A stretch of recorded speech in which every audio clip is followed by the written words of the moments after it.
हमारा भोजन जो है, जब हमारा भोजन आमाशय से पक्वाशय या ग्रहणी में आता है, तो हमने बताया ना, इसमें यकृत से निकलने वाला पित्र, अग्नाशय से निकलने वाला पित्रस इसमें आकर के मिल जाता है। तो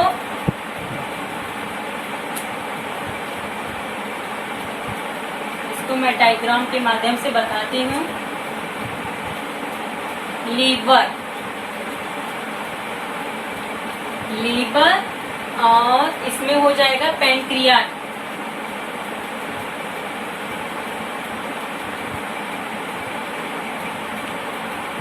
लीवर यानी कि जब हमारा भोजन ड्यूडेनम में आता है तो यकृत से निकलने वाला पित्त यानी कि लीवर से निकलता है बाइल जूस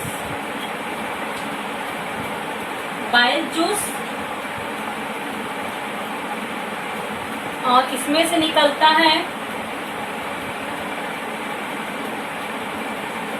इसमें से इस बाइल जूस हो गया और इसमें निकलता है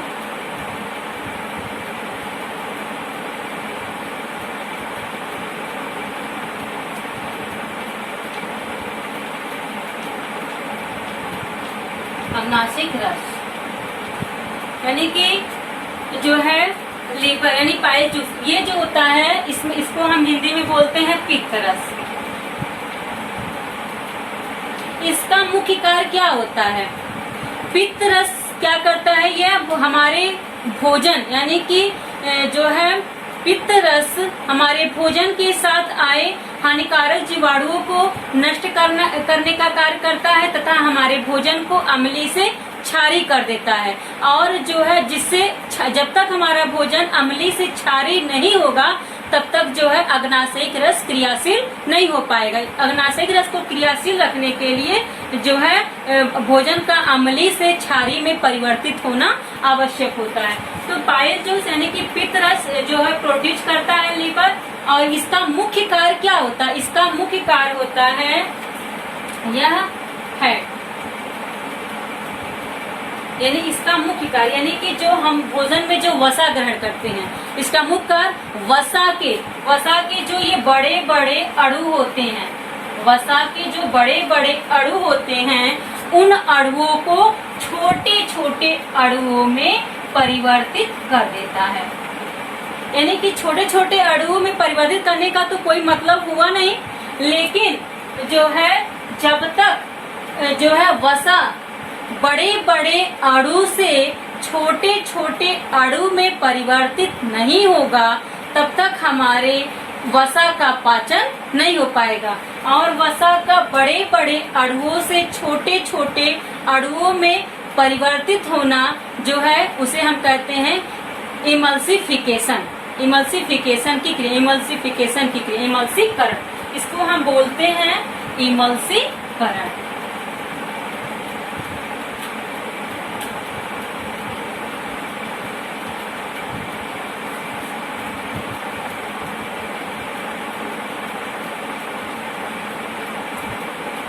इसे हम बोलते हैं इमल्सीकरण की क्रिया। इस प्रकार ड्यूडेनम में जो है वसा का पाचन हो जाता है। इसके बाद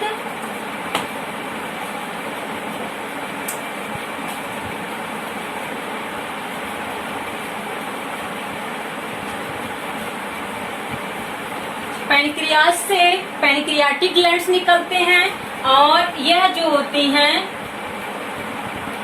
सबसे पहले मैं थोड़ा सा आपको बता देती हूँ अग्नाशय ग्रंथि किसे कहते हैं। यह जो होती अग्नाशय ग्रंथि, यह मानव शरीर की दूसरी सबसे बड़ी ग्रंथि होती है, और इनका मुख्य कार्य क्या होता है? इनका मुख्य कार्य प्रोटीन, कार्बोहाइड्रेट और वसा का पाचन करना, यानी कि प्रोटीन, कार्बोहाइड्रेट और वसा के पाचन में जो है अग्नाशयी ग्रंथियां सहायक होती हैं। यानी कि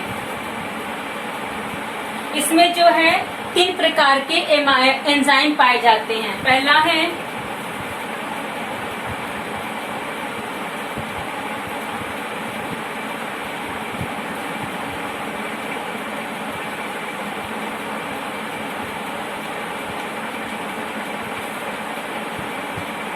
एमाइलोक्सिन, दूसरा है ट्रिप्सिन और तीसरा है लाइपेज, यानी कि अग्नाशयी ग्रंथि से अग्नाशयिक रस का स्रावण होता है और इस अग्नाशयिक रस में एमाइलोप्सिन, ट्रिप्सिन व लाइपेज नामक एंजाइम पाए जाते हैं। इस प्रकार जो है अग्नाशयी ग्रंथियों से अग्नाशयिक रस का स्रावण होता है। इसमें एमाइलोप्सिन, ट्रिप्सिन व लाइपेज एंजाइम पाए जाते हैं, जिनमें एमाइलोप्सिन एंजाइम ये क्या करता है, यह जो होता है स्टार्च को ग्लूकोज में परिवर्तित कर देता है, यानी कि ये एंजाइम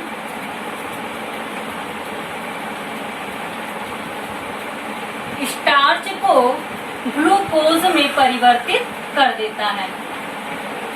यानी कि ये जो हम लोग कार्बोहाइड्रेट ग्रहण करते हैं वह जो होते हैं वह स्टार्च के रूप में होते हैं। तो ये क्या करता है, यह एंजाइम जो है इसके पाचन के लिए स्टार्च को ग्लूकोज में यानी कि घुलनशील संतरा में परिवर्तित कर देता है। घुलनशील संतरा में परिवर्तित कर देता है। इस प्रकार हमारे कार्बोहाइड्रेट का पाचन इस एंजाइम की सहायता से हो जाता है। अब आगे एमाइलोप्सिन हो गया और दूसरा है हमारा ट्रिप्सिन।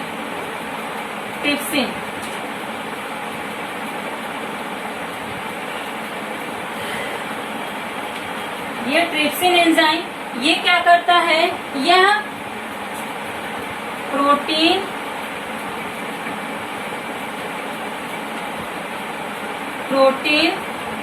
प्लस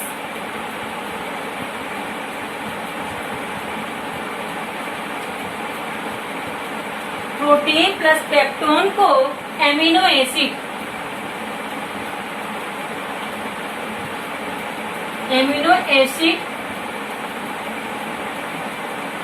में परिवर्तित कर देता है। इस प्रकार जो है प्रोटीन का पाचन यहाँ पर हो जाता है।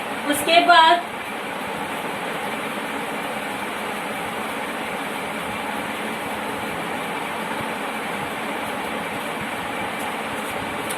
लाइपेज,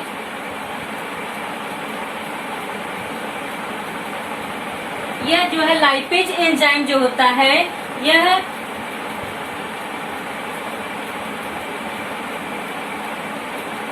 फैट को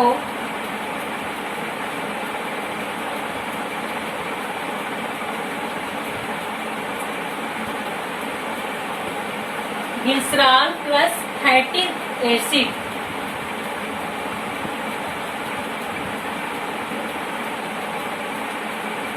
यानी कि यह जो होती है लाइपेज, यह वसा को वसी अम्ल यानी कि जो है वसी अम्ल यानी फैटी एसिड को हिंदी बोलते हैं वसी अम्ल।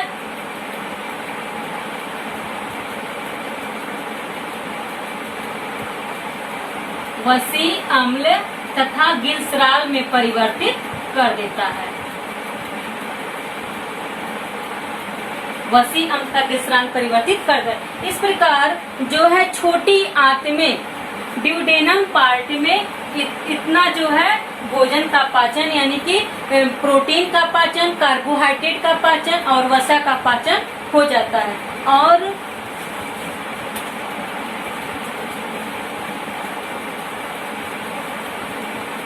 स्मॉल इंटेस्टाइन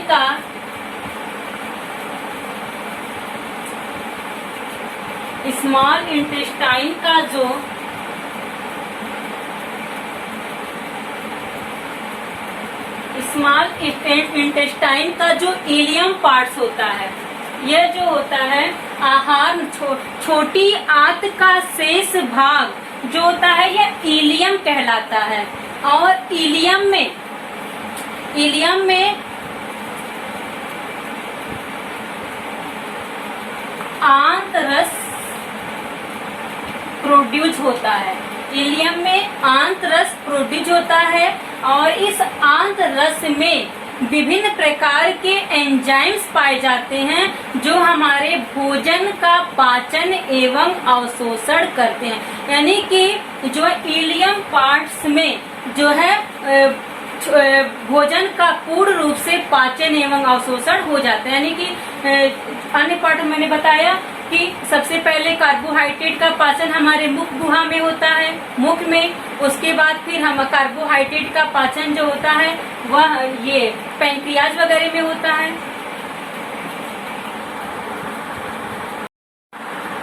इलियम की दीवार पर जो है उंगली नुमा जो है उभार होते हैं, जिन्हें हम कहते हैं विलाई माइक्रोविलाई, यानी कि सूक्ष्म रसांकुर।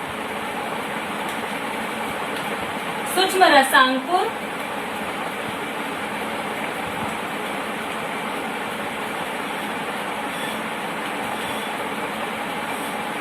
रसांकुर होते हैं। और यह क्या करते हैं, यह जो है भोजन के पाचन की अवशोषण क्षमता को बढ़ाते हैं। यानी कि भोजन के पाचन में यह सहायक, भोजन के पाचन और भोजन को अवशोषित करने में यह सहायक होते हैं।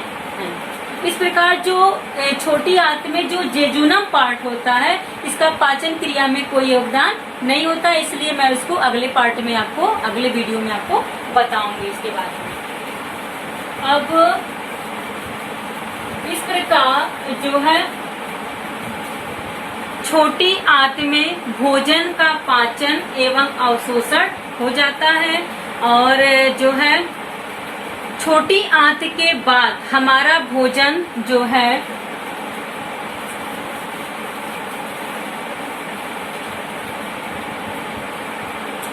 लार्ज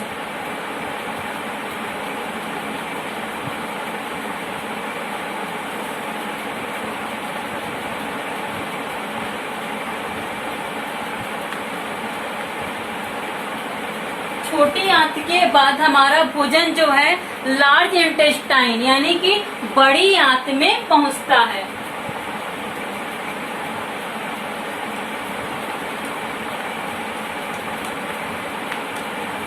यानी कि छोटी आंत के बाद शेष आहार नाल, छोटी आंत के बाद शेष आहार नाल बड़ी आंत में खुलता है।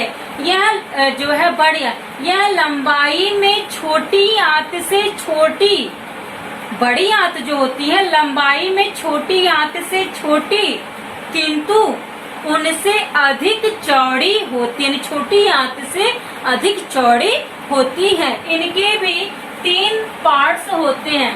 पहला है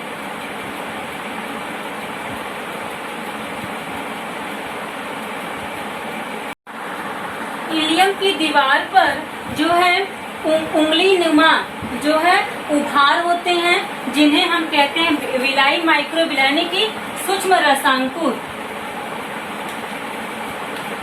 सूक्ष्म रसांकुर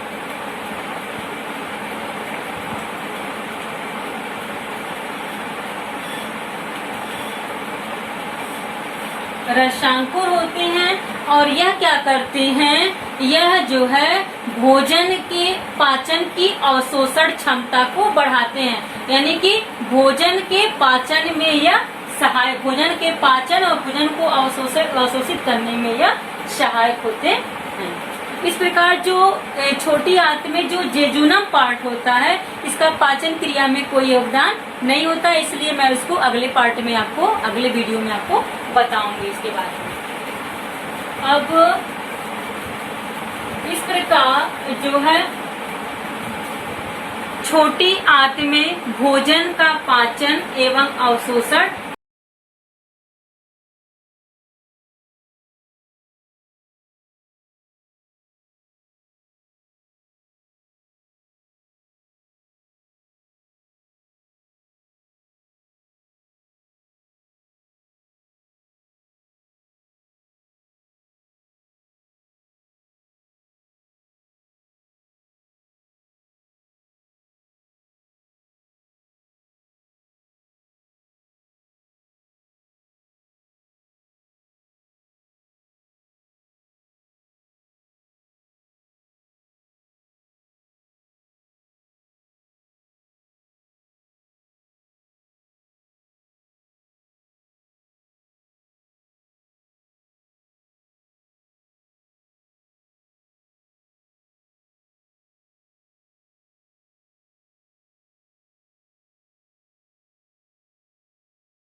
इंटेस्टाइन के भी 3 पार्ट्स होते हैं। पहला है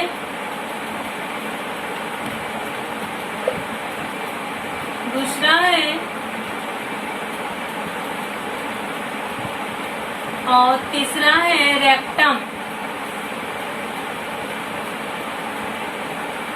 यानी कि लार्ज इंटेस्टाइन यानी कि छोटी आंत के बाद शेष आहार नाल बड़ी आंत का निर्माण करता है। यह लंबाई में छोटी आंत से छोटी लेकिन छोटी आंत से अधिक चौड़ी होती है। इनके भी 3 पार्ट्स होते हैं। पहला है सीकम, दूसरा है कोलन और तीसरा है रेक्टम, यानी कि इसे बोलते हैं अंध्र आंत। हिंदी में बोलते हैं अंध आंत और इसे बोलते हैं कोलन और इसे बोलते हैं मलाशय।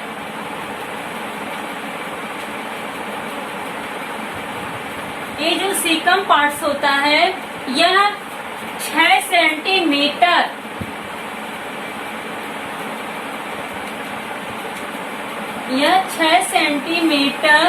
लंबी तथा 7.5 सेंटीमीटर चौड़ी होती है।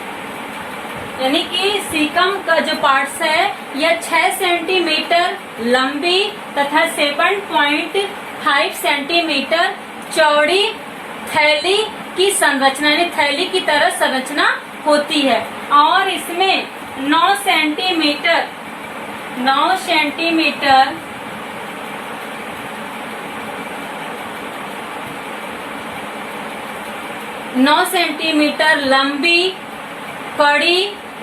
लंबी कड़ी जो है संरचना का 9 सेंटीमीटर लंबी कड़ी बन संरचना का निर्माण करती है।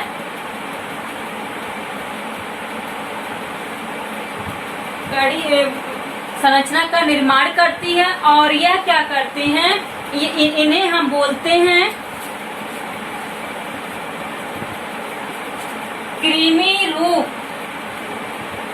कृमि रूपी परिशोषिका। इन्हें बोला जाता है कृमि रूपी परिशोषिका कहते हैं। यह जो होते हैं अवशेषी अंग होते हैं और इनका पाचन क्रिया में कोई योगदान नहीं होता है।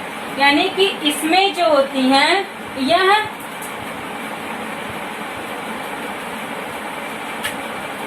यह मानव में अनावश्यक रूप यानी इनका कोई काम नहीं होता है। इसमें मुख्य रूप से होते हैं अपेंडिक्स।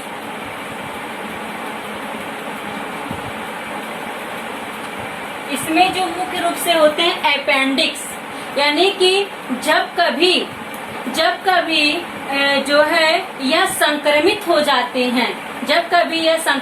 जाते हैं तो उन्हें जो है शल्य क्रिया द्वारा काट कर बाहर निकाल दिया जाता अपेंडिक्स को काट कर बाहर निकाल दिया जाता है। क्यों? क्योंकि इनका हमारे पाचन क्रिया में कोई योगदान नहीं होता। हमारे पूर्वजों में यह पहले विकसित थे, लेकिन अब इस समय प्रेजेंट टाइम में ये हमारे विकसित नहीं है और जब कभी संक्रमित हो जाते हैं तो इन्हें शल्य क्रिया के द्वारा बाहर निकाल दिया जाता है। इस प्रकार जो है कोलन में यानी कि जल व लवण का पाचन होना, यानी कोलन में जल व लवण का पाचन हो जाता है। यानी कि जल व लवण अवशोषित जो है कोलन में होते हैं। उसके बाद जो हमारा भोजन यानी कि इन सब क्रियाओं से गुजरने के बाद जो हमारा जो है शेष पदार्थ यानी कि जिन भोजन का पाचन नहीं हो पाता है, यानी कि जो अपचित भोज्य पदार्थ होते हैं उनको स्टोरेज करने का कार्य, उनको संग्रह करने का कार्य हमारा रेक्टम पार्ट करता है। इसी में जो है ये एकत्रित हो जाते हैं। जो अपचित वर्ज्य पदार्थ जो बचते हैं वह इसमें इकट्ठे हो जाते हैं और जो है ये यहाँ चित्र में आप लोग देखिए, जब ये एकत्रित हो जाते हैं यहाँ पे, तो ये गुदा द्वार यानी कि एनस गुदा द्वार के द्वारा यह बाहर निकाल दी जाते हैं। इस प्रकार से भोजन का पूर्ण रूप से पाचन हो जाता है। इस प्रकार बच्चों, मैंने आपको जो है भोजन का पाचन कैसे होता है, भोजन के पाचन में कौन कौन से अंग सहायक होते हैं और किन किन पाचन ग्रंथियों से किस किस रस का स्रावण होता है, इस सब के विषय में आपको मैं डिटेल बताई हूँ। और आप लोगों से मेरा एक रिक्वेस्ट है, यदि आपको मेरा वीडियो पसंद आया हो तो मेरे वीडियो को लाइक और सब्सक्राइब करना न भूलें, ताकि मैं आपको आगे नए वीडियो अपलोड करके दिखाती रहूँ।